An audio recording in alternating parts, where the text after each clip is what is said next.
வணக்கம் நண்பா. நாங்கள் ஜான் ஜேடி. இனிமே இத நம்பி நம்ம எந்த பொருள் வாங்க முடியாது போல இருக்கு. அப்படி வாங்குனா இதுதான் நிலைமைன்னு நெனைக்கிறேன். அதாவது பாத்தீங்கன்னா, ட்ரெயின் விட்டு இறங்கி சம்சா வாங்க சாப்பிட தான் வந்திருக்காரு. சம்சா வாங்கி சாப்பிட்டுருக்காரு.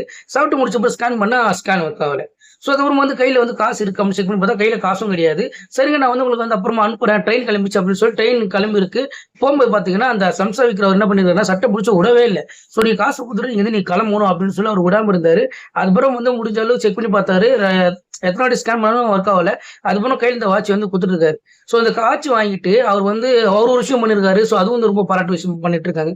அதான் பாத்தீங்கன்னா, அவர் வாட்ச் வாங்கிட்டு அதுக்கப்புறம் அனுப்பாம அந்த வாங்குன சம்சாவ கழிச்சுட்டு மீதிக்கு அந்த மொத்தமாவும் சம்சா குடுத்துட்டு இருக்காரு. சம்சா வாங்குன அப்புறம் தான் அங்கிருந்து விட்டாரு. அதாவது ட்ரெயினும் மிஸ் ஆயிடுச்சு. ட்ரெயின் புடிச்சாரா இல்லன்னு தெரியல. ஆனா நெறைய பேர் சொல்றாங்கன்னா, ஆ அதாவது சம்சா வாங்குன அவருக்கு காசு இல்ல அப்டின்னும் போதும், அவருடைய தொழில்ல ஒரு நேர்மை இருந்திருக்காரு. அதே சமயத்துல அவர் வாட்ச் குடுத்த அப்புறமும், அவரு அந்த காசு மிச்சம் இருக்கிற காசு சம்சா குடுத்துருக்காரு அப்படின்னு சொல்லி, அவர் ரொம்ப ஒரு பக்கம் பாராட்டியிருக்காங்க. இருந்தாலும் 2 பேர் சைடுல யாரு தப்பு அப்படின்னும்போது நெறைய பேர் இது கமெண்ட் பண்ணிட்டு இருக்காங்க.